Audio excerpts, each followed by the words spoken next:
Hi everyone, let's go ahead and start our new chapter, which is chapter 21, looking at the lymphatic system. And this is going to tie very closely with chapter 22 as well, which is the immune system. So what we're going to first take a look at in this first section, section 1, we're going to take a look at the functions of the lymphatic system and tie it in with the immune system. And then we're going to be taking a look at all of the components of the lymphatic system. So let's go ahead and take a look at function. So one of these functions we looked at in the last chapter, chapter 20, when we looked at vessels and circulation. Look, returns excess fluid to blood to maintain fluid balance. Remember whenever we went through that whole capillary exchange, how through hydrostatic pressure, fluid was moved out of the capillaries? And then that was on the arterial side. And then we talked about on the venous side how it was reabsorbed, but not all of the fluid was actually reabsorbed.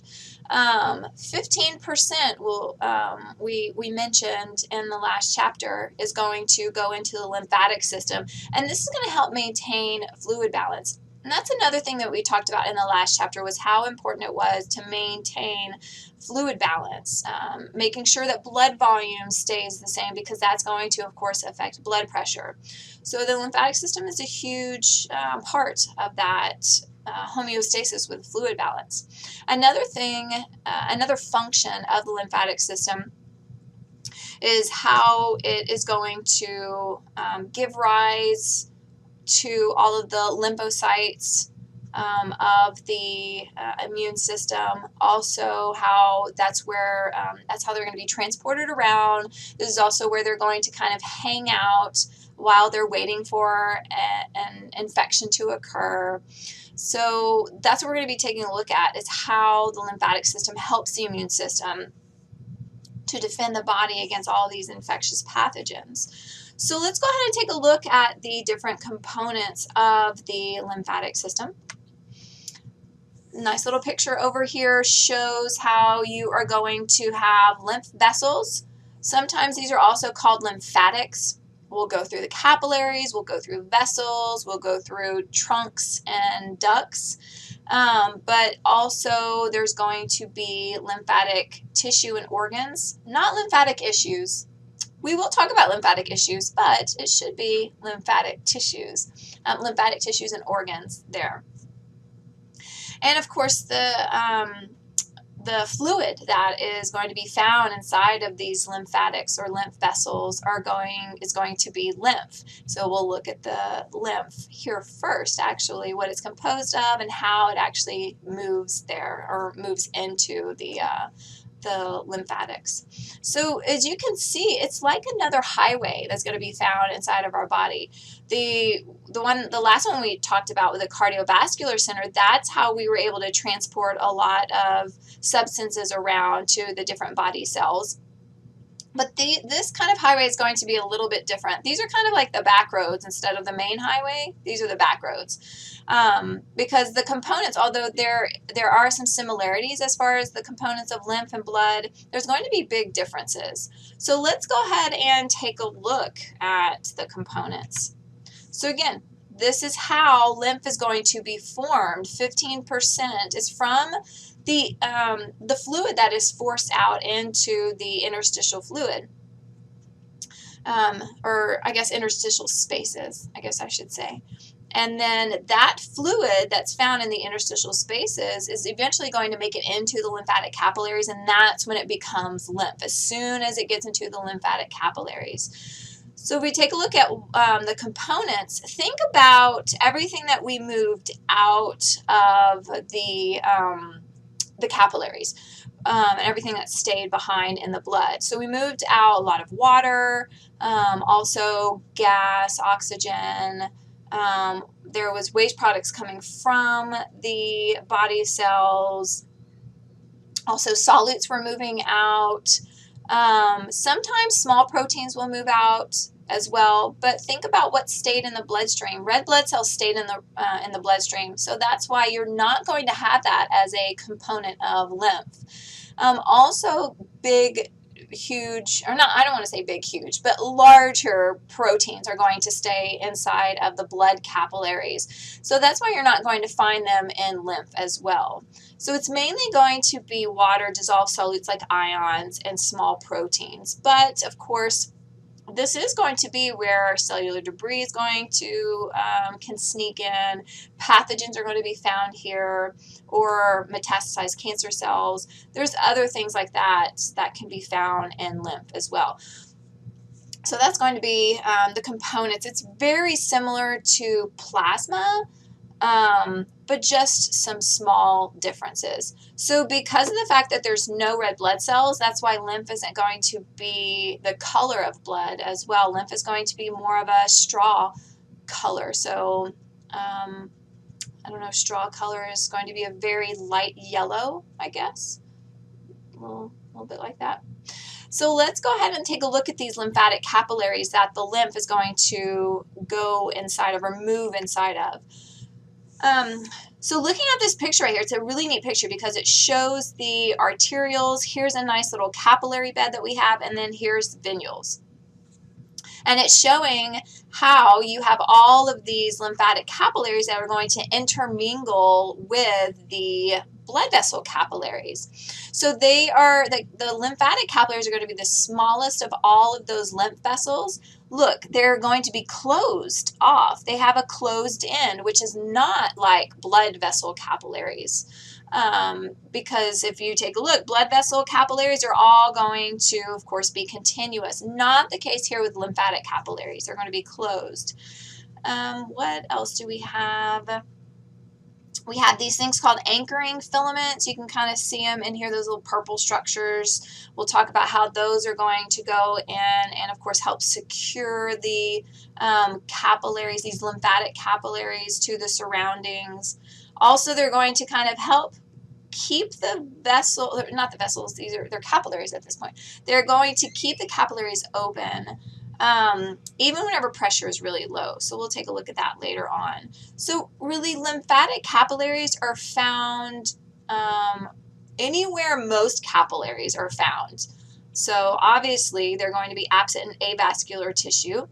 So anything like tendons, ligaments, and things like that. For the longest time, they thought that there was no lymphatics in the brain.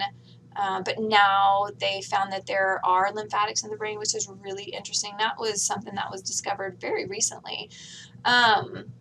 There's none found in red bone marrow. There's none found in the spleen either.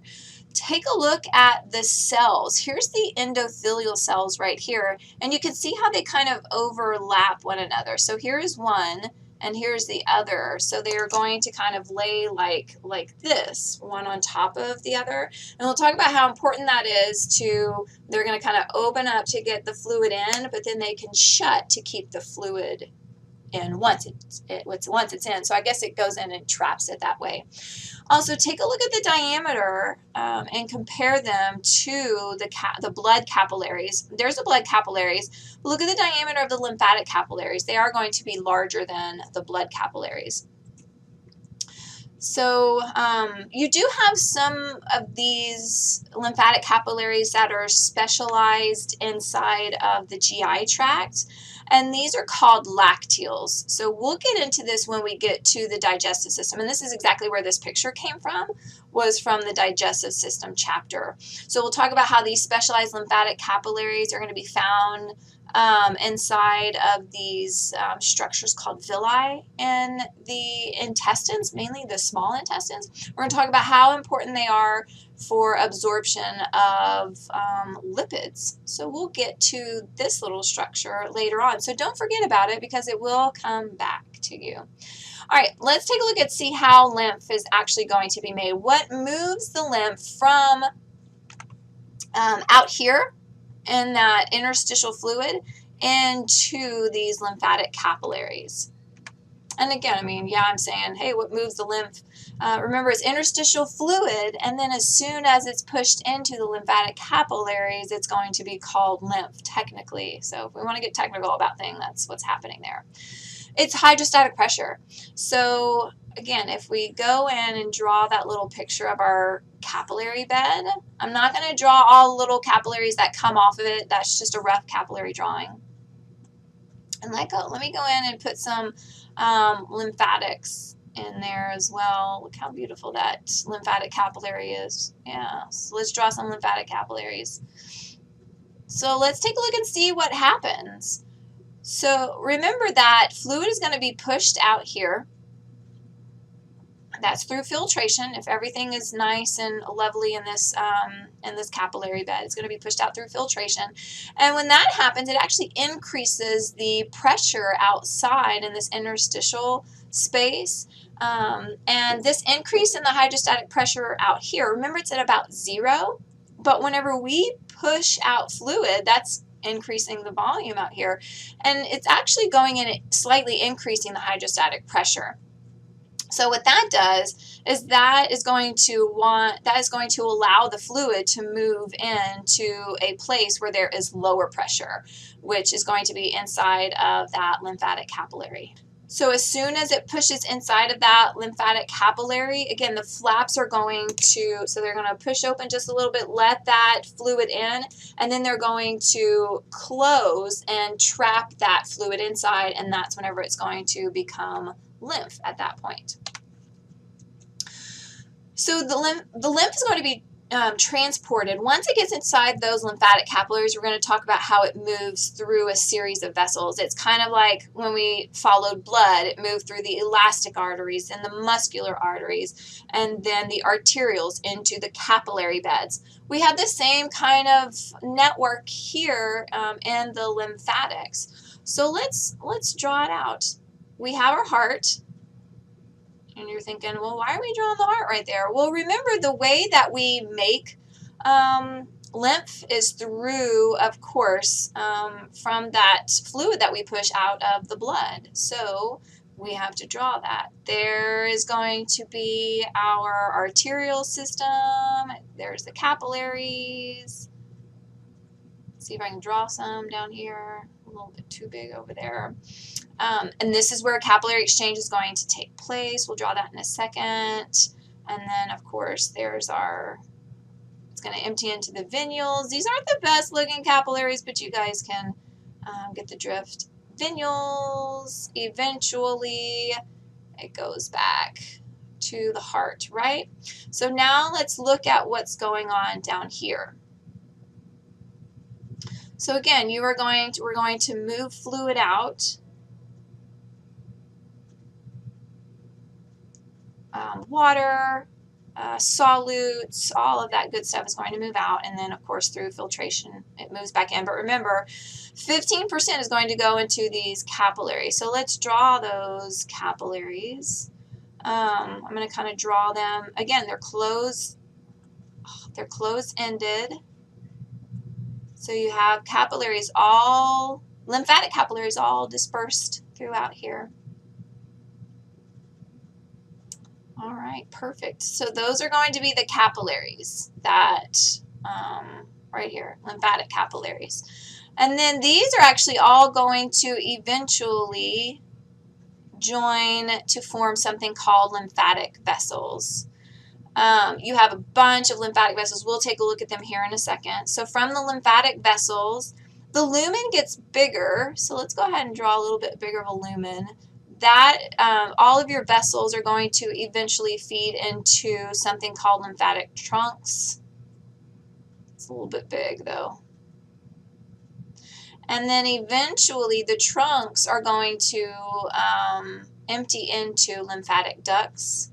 And those lymphatic ducts are going to empty into the normal venous blood circulation like that. That is a horrible drawing, but I think you guys get the picture. So you have, hopefully you get the picture. If I can write something on here. Capillaries. Capillaries are going to join to form vessels.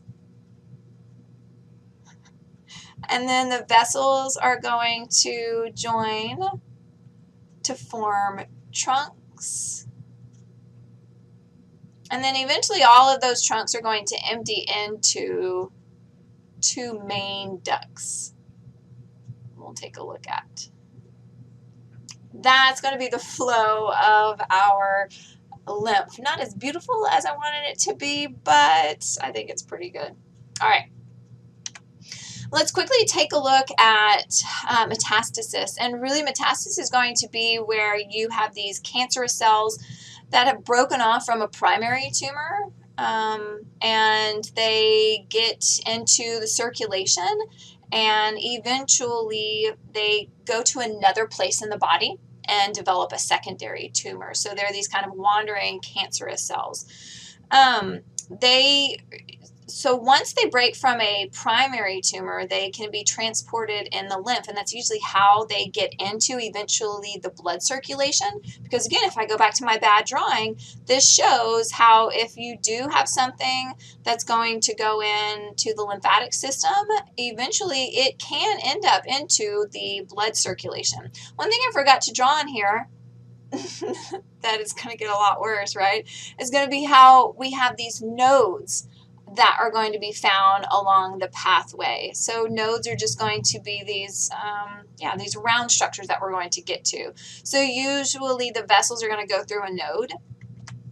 And a lot of times, if there are some cancerous cells and it gets into the lymphatic system, then they end up in a lymph node, and you have these lymphocytes and these lymph nodes that are hanging out, and they can take care of these cancerous cells, but sometimes they can't take care of the cancerous cells. And that is going to be how it can escape and lead to another part of the body and form a secondary tumor. So an example is if you have a primary tumor that starts in the breast, so you have breast cancer, but it metastasizes to the lung. So that is going to be what happens with metastasis. All right, let's take a look at these lymphatic vessels. Remember, lymphatic vessels are going to be formed from lymphatic capillaries. They're larger structures. They are very similar to valves, very similar. Sorry, not valves. I was about to say valves because veins have valves. So scratch that. They are very similar to veins in many ways, in the fact that they are going to have three tunics. They have intima, they have a media, and the externa. You found that with arteries and veins. But they have valves in their lumen. If we take a look, here are the valves, and they do exactly what other valves did in the veins, is they are preventing backflow. So, and another way that these lymphatic vessels are very similar to veins is the fact that it is a very low pressure system. So we're going to take a look at how, because you have this very low pressure system, just like your veins, we're going to have these mechanisms that are going to move the fluid through the lymphatics because of this really low pressure system. I mean, it makes sense that they're low pressure, right? Because there's no pump that's really pumping them through. So since the lymphatic system has no pump, since it's low pressure, it still moves it through the same way that the veins, the venous blood pressure was going to be moved, the blood in the veins, skeletal muscle pump and respiratory pump. But you also have a pulsative movement of blood in the nearby artery. Remember that the arteries are pulsative. They stretch, they recoil, they stretch, and they recoil. So since these lymphatic vessels, they actually sit right next to arteries and veins. So you have deep lymphatic vessels that sit by the deep arteries and veins. You have superficial lymphatic vessels that sit right next to superficial superficial arteries and veins. So because you have all of these sitting nearby, anytime that you have a lymphatic vessel that is sitting right next to an artery, and if this artery stretches at one point, then that is going to push on that lymphatic, and that's actually going to kind of help move that lymph through the lymphatic vessel that way. You also have a lot of these lymphatic trunks and ducts, which are larger lymphatics. And they are going to have these rhythmic smooth muscle contractions, and that is also going to kind of help move the lymph throughout this whole lymphatic vessels here. A lot of these lymphatic vessels are going to be directly connected to lymph nodes, so they have to pass, the lymph is going to have to pass through a lymph node. If we take a look at this next picture, look at that. There's a lymph node, there's a lymph node.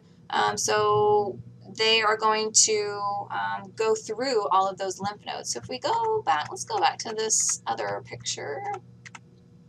Here we go. A lot better, right? Look at all of these lymphatic vessels, and it's showing the different lymph nodes that it has to go through eventually if it wants to make it up to the venous circulation. Again, we'll take a look at lymph nodes and the benefit of those lymph nodes and having lymph go through those lymph nodes here in a minute. All right, here we are. So remember that it goes from lymphatic capillaries to lymphatic vessels, and then those lymphatic vessels are going to empty into lymphatic trunks. So you have several lymphatic trunks. A lot of them are going to be found on the right and the left side of the body. We'll take a look at one that is not. But let's go ahead and start up here with this jugular trunk. Again, you have a right and a left. What this does is it is going to drain all of the lymph from the head and neck. As you can see, it's head and neck's going to go and drain into here and into here, and we'll talk about where it goes after that. You also have the subclavian trunks, right and left. Look at that. It drains upper limbs, it drains breasts, it drains superficial thoracic wall. So, it's the fluid is going that way. Let's go to this bronchomediastinal trunk, drains deep thoracic structures. Let's go down and look at this lumbar trunk. You have the left and the right. That drains lower limbs, abdominal pelvic wall, pelvic organs, and then the intestinal trunk is going to drain most abdominal structures. So a lot of these up here, like the jugular trunk and the subclavian, they're going to do mainly upper body, as you can see. The lumbar and the intestinal are going to drain most of the lower body, so the inferior portion of the body. So look at what, specifically right here, look at what the intestinal trunk, as you can see, there's not a left and right intestinal trunk, so it's a single intestinal trunk. But the intestinal trunk, it's going to drain right in here. And here's that lumbar trunk, it drains that way. And then here's another lumbar trunk, it's draining up that way. And it feeds into this thing right here called the cisterna chyli. This is going to be the start of the thoracic duct. So you're going to have all of these trunks drain into a duct. There's only 2 ducts. So these are the largest of the lymphatic vessels. They don't look, well, the thoracic duct looks really large. The right lymphatic duct does not look large at all. Look at it. It looks kind of small. But like all of the right subclavian trunk, the jugular trunk, that all of the right trunks, the right portion, upper portion of the body is going to drain into this lymphatic duct. And look, so this right lymphatic duct is actually going to join the venous network. It's going to dump that lymph into the venous network right in here where this jugular and the subclavian is going to join. So right in that little crook. And then look at this big giant thoracic duct. So what happens is you have all of the lower limbs, all of these lower trunks that are draining the lymph inside, and it collects in something called the cisterna chyli. The cisterna chyli is going to receive this really rich fluid from the GI tract along with the stuff from the lower limbs, and then it's going to go right in here into this thoracic duct. The thoracic duct is really long. It's like, I think the book says 12 to 18 inches long, because look, it travels through the thoracic cavity there, and then eventually it dumps into the little portion right in here between the left subclavian and the internal jugular. That's where it's going to meet that venous network right in there. So all of the lower limbs, all of the abdominal fluid, lymph fluid is going to drain into the cisterna chyli. Imagine it right there. And then you have your thoracic duct. And then all of the left side of the body, upper and arm, is going to go into that thoracic duct as well. Look, the right lymphatic duct doesn't drain a whole lot of the body. It's only the upper right portion of the body. So that's why that thoracic duct is a little bit larger than that, the right lymphatic duct. So there's that cisterna chyli that I was talking about, and the fluid that the cisterna chyli is going to receive is called chyle, and it's just a lipid-rich mixture. Because remember, I talked about how in the small intestines you have those lacteals, and lipids are going to go into the lacteals. Lacteals are lymphatic capillaries that are in the small intestine, and eventually the lymph and the lipids are going to mix together. The lipids are, of course, fats from your diet, and it is eventually going to make it to the vessels, to the trunks, and then eventually goes through that thoracic duct that way.